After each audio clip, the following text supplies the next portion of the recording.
اعوذ باللہ من الشیطان الرجیم، بسم اللہ الرحمن الرحیم۔ ریڈ ہیفر کی پیش گوئی وہ ہے جس پر دنیا بھر کے یہودی اور عیسائی اور مسلمانوں نے گہری نظر رکھی ہوئی ہے۔ یہ ان چند پیشین گوئیوں میں سے ایک ہے جو ابراہیمی مذاہب کہلانے والے تینوں مذاہب پر اثر انداز ہوتی ہے، یعنی وہ مذاہب جو سب ابراہیم علیہ السلام کو اپنے مذہب کا پیغمبر اور پیشرو مانتے ہیں۔ اس تناظر میں دیکھا جائے تو دنیا کی 25% آبادی مسلمانوں، 31.6% عیسائی اور 2% یہودی ہیں، جس کا مطلب ہے کہ یہ پیشین گوئی دنیا کی نصف سے زیادہ آبادی کو حقیقی طور پر متاثر کرتی ہے۔ لیکن کیوں؟ مختصر یہ خیال کیا جاتا ہے کہ جب سرخ ہیفر کی قربانی دی جائے گی تو یہ آخری دنوں کی شروعات ہوں گی، اور یہ حضرت عیسیٰ مسیح کی دوسری آمد سے پہلے اہم تقاضوں میں سے ایک ہے۔ لیکن ہر مذہب کے لیے اس کا مطلب کچھ مختلف ہے۔ اس سے پہلے کہ ہم اس کو دیکھیں، آئیے ریڈ ہیفر اور پیشین گوئی کے بارے میں ایک مختصر تاریخ کو سمجھتے ہیں۔ یہ پیشین گوئی یروشلم میں ہیکل کی تعمیر نو سے متعلق ہے، جسے عام طور پر تیسری ہیکل کہا جاتا ہے، کیونکہ سب سے پہلے ہیکل سلیمانی تھا جسے بابل نے 586 قبل مسیح میں تباہ کر دیا تھا۔ دوسرا ہیکل ہیروس نے تعمیر کیا تھا، جو مسیح کے وقت موجود تھا، اور رومیوں نے 70 AD میں اسے تباہ کر دیا تھا۔ اس وقت سے یروشلم میں کوئی ہیکل تعمیر نہیں کیا گیا ہے، اور یہودی تیسرے ہیکل کی تعمیر کے موقع کا انتظار کر رہے ہیں، کیونکہ ان کا ماننا ہے کہ یہ مسیح کی آمد کا پیش خیمہ ہے۔ تیسرے ہیکل کو بائبل میں بہت سے مقامات پر دوبارہ تعمیر کرنے کی پیش گوئی کی گئی ہے، لیکن اب ایک چھوٹا سا مسئلہ ہے۔ جب رومیوں نے یہودیوں کو یروشلم سے زبردستی نکال دیا تو وہ تقریباً 2000 سال تک بڑی تعداد میں واپس نہیں آئے، اور اس دوران مسلمانوں نے وہاں منتقل ہو کر ٹیمپل ماؤنٹ پر ایک مسجد اور ایک گنبد صخرہ یا ڈوم آف راک تعمیر کیا، جس کے اوپر زیادہ تر یہودی اصل میں یہودی ہیکل کے کھنڈرات سمجھتے ہیں۔ مسلمانوں کا ماننا ہے کہ ان کے عظیم نبی محمد رسول اللہ صلی اللہ علیہ وسلم جب معراج پر گئے اور اپنے قدم ایک چٹان پر رکھے جو گنبد صخرہ میں محفوظ ہے، یہ مقام مسلمانوں کے لیے دنیا کا تیسرا سب سے بڑا، سب سے مقدس مقام ہے۔ دنیا اثنا یہودی اسرائیل اور یروشلم کی طرف لوٹ رہے ہیں، جو زمین پر ان کا سب سے مقدس مقام ہے، جو اصل میں ابراہیم علیہ السلام کو دیا گیا تھا، اور پھر جب موسیٰ علیہ السلام انہیں مصر کی غلامی کے بعد انہیں واپس لے گئے تو وہ واپس گئے۔ پھر بیابان میں رہتے ہوئے انہوں نے خیمے تعمیر کیے، اور اسرائیل کی جانب سے اعلیٰ شریعت پر عمل نہ کرنے کی وجہ سے انہیں موسیٰ کی شریعت دی گئی، جس میں 613 احکامات ہیں، جیسا کہ توریت میں بیان کیا گیا ہے، جو عہد نامہ قدیم کی پہلی 5 کتابیں ہیں۔ 613 یہودی قوانین میں سے ایک سرخ ہیفر کے بارے میں ہے، جسے یہودی پیراد ادما کہتے ہیں، اور نمبر 19 آیت 2 سے 10 میں بہت تفصیل سے بیان کیا گیا ہے کہ یہودی قانون کے مطابق یہ رسم لوگوں کو پاک کرنے اور ہیکل کی عبادت کے لیے تیار کرنے کے لیے ادا کرنے کی ضرورت ہے۔ جب وہ سرخ ہیفر کہتے ہیں تو ان کا مطلب روبی سرخ نہیں ہوتا ہے، ان کا مطلب بھورا سرخ ہوتا ہے، جو بذات خود اتنا نایاب نہیں ہے۔ جو چیز نایاب ہے وہ یہ ہے کہ کسی ایسی چیز کو تلاش کیا جائے جو کسی وجہ سے نااہل نہ ہو۔ گائے کو اپنی زندگی کے تیسرے سال کے اندر کم از کم ہونا چاہیے، یعنی 2 سال کے علاوہ اسے مکمل طور پر سرخ ہونے کی ضرورت ہے، یہاں تک کہ دونوں بغلوں میں موجود مختلف رنگ کے 2 بال یا 3 بال جو بہت دور ہیں وہ اسے نااہل کر دیں گے۔ کوئی بھی جسمانی داغ جو مقدس جانور کو نااہل قرار دیتا ہے وہ ریڈ ہیفر کو بھی نااہل قرار دیتا ہے۔ اس کے ساتھ کیا ہونے والا ہے؟ کوئی بھی کام گائے کو نااہل قرار دے گا۔ اس معاملے میں ایک شخص کے سہارا لینے کا وزن یا کپڑا رکھنا شامل ہے، بشرط کہ ایسا صرف جانور کی حفاظت کے لیے کیا جائے۔ گائے پر جوا رکھنا، بھلے ہی وہ واقعی کوئی کام نہ کرے، بھی اسے نااہل قرار دیتا ہے۔ اگر ہیفر حاملہ ہے، یا یہاں تک کہ اگر کوئی نر اس کے ساتھ میل جول رکھتا ہے تو اسے نااہل قرار دیا جاتا ہے۔ اس کی وجہ سے کوالیفائنگ ریڈ ہیفر کو تلاش کرنا انتہائی نایاب ہو جاتا ہے۔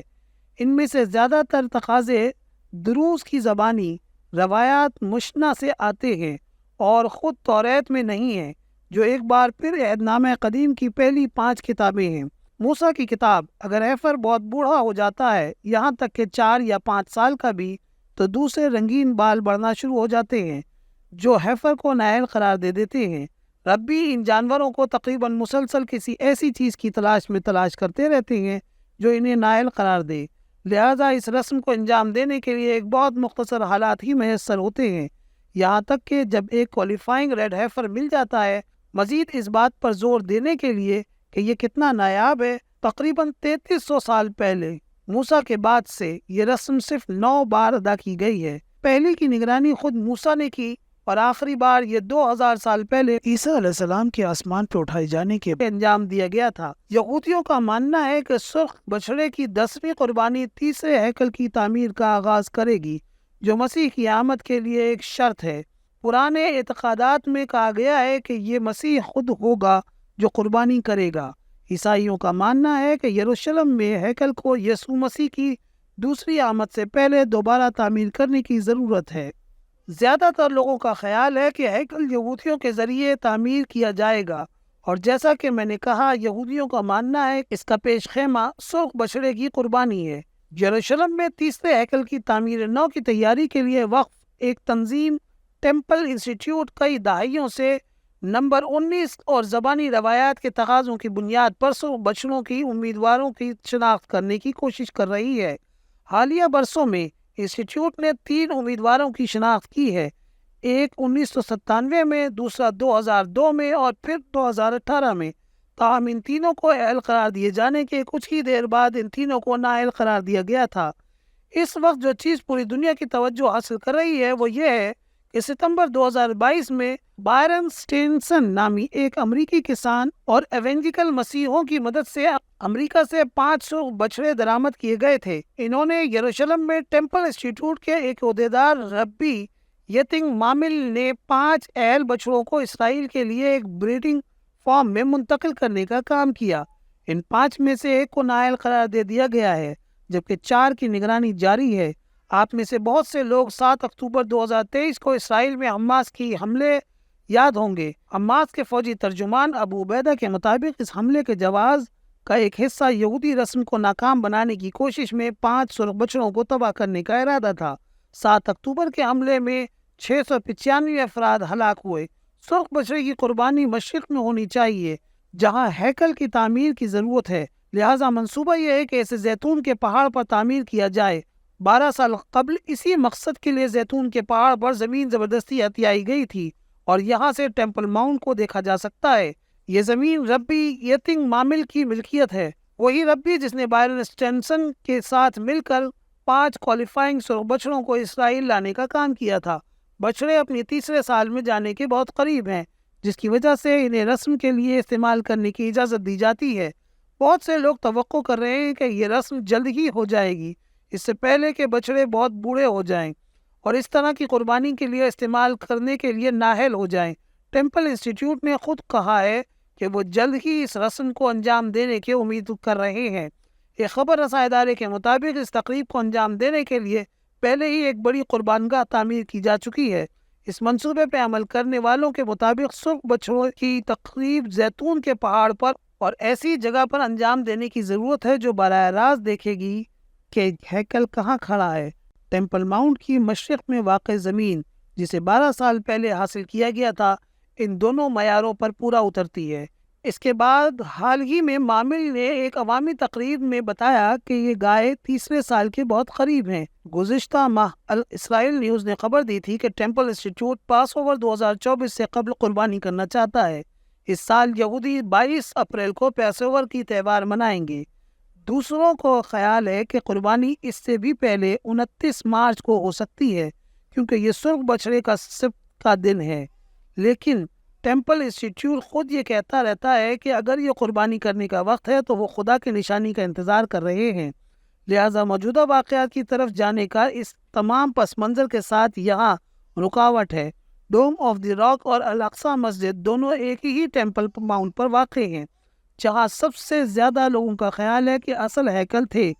یہ زیتون کے پہاڑ کی چوٹی سے ٹیمپل ماؤنٹ کا ایک نظارہ ہے۔ یہودیوں کا ماننا ہے کہ ان کے ہیکل کے لیے ٹیمپل ماؤنٹ پر ان کا حق ہے، جبکہ مسلمان اب ٹیمپل ماؤنٹ کا کنٹرول برقرار رکھتے ہیں، ان پر اپنے مقدس ڈھانچے رکھتے ہیں، جبکہ عیسائی یہ دیکھنے کے منتظر ہیں کہ کیا ہوتا ہے۔ یہ یقین رکھتے ہوئے کہ یہ واقعات یسوع مسیح کی واپسی سے پہلے ہونے کی ضرورت ہے، کچھ لوگوں نے یہ تجویز بھی پیش کی ہے کہ دونوں مذاہب زمین کو بانٹتے ہیں کیونکہ دونوں کے لیے کافی جگہ ہے، لیکن جیسا کہ آپ تصور کر سکتے ہیں کہ کوئی بھی گروہ ایسا کرنے کے لیے تیار نہیں ہے۔ چنانچہ یروشلم کی دیواروں کے اندر صدیوں سے یہودیوں، مسلمانوں اور کئی عیسائی مذاہب کی نسلی مراکز قائم ہیں۔ یروشلم میں آج تک اگر آپ چاہتے ہیں تو آپ یہودی کوارٹرز، عیسائی کوارٹرز، ارمینیائی کوارٹرز اور مسلم کوارٹرز وغیرہ سے گزر سکتے ہیں، کیونکہ یہ وہ علاقے ہیں جو شہر میں ایک ساتھ رہنے کی کوشش کرنے والی مختلف نسلوں کے لیے نامزد ہیں۔ کچھ علاقوں میں آپ کو شہر کے مختلف علاقوں یا مخصوص مقامات پر جانے کے لیے فوجی محافظوں کے ساتھ سیکیورٹی چیک پوائنٹس سے گزرنا پڑتا ہے۔ کئی دہائیوں سے یہ تیسرے ہیکل کی تعمیر کے لیے تیاری اور احتجاج کر رہی ہیں، یہاں تک کہ انہوں نے آنے والے حرم کی استعمال کے لیے برتن، فرنیچر اور پادری کے لباس بھی بنائے ہیں۔ تقریباً ہر سال یہودی تعطیلات کے موقع پر ان گروہوں نے زبردستی ٹیمپل ماؤنٹ پر عبادات ادا کرنے کی کوشش کی ہے، جو کہ خلاف ورزی ہے اور اسرائیلی فورسز کی جانب سے انہیں مسلسل روکا گیا ہے۔ تاہم حالیہ برسوں میں یہودیوں کی بڑھتی ہوئی تعداد نے عبادت کے لیے ٹیمپل ماؤنٹ پر چڑھنے کے حق کے لیے وسیع پیمانے پر احتجاج شروع کیا ہے۔ یہ سائٹ کے بارے میں 1967 کے ابتدائی اسٹیٹس کو معاہدے کی خلاف ورزی ہے۔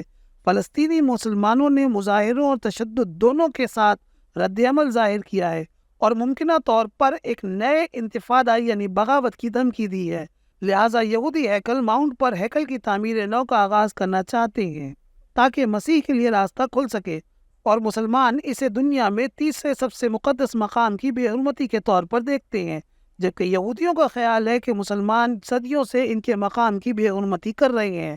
یہودیوں کو مسیح کی آمد کو عملی جامہ پہنانے کے لیے ہیکل کی تعمیر کی ضرورت ہے۔ عیسائیوں کا یہ بھی ماننا ہے کہ یسوع مسیح کی دوسری آمد سے پہلے ہیکل کو دوبارہ تعمیر کرنے کی ضرورت ہے، جبکہ مسلمان ہر قیمت پر اس جگہ کی حفاظت کریں گے۔ ویسے اگر آپ آخری دنوں میں یروشلم میں ہیکل اور خاص طور پر اس کے آس پاس کے پیشنگوئیوں کے بارے میں مزید معلومات چاہتے ہیں تو میرے چینل کو سبسکرائب کریں۔ انشاءاللہ ایسی بہت سی معلومات آپ کو بر وقت ملتی رہیں گی۔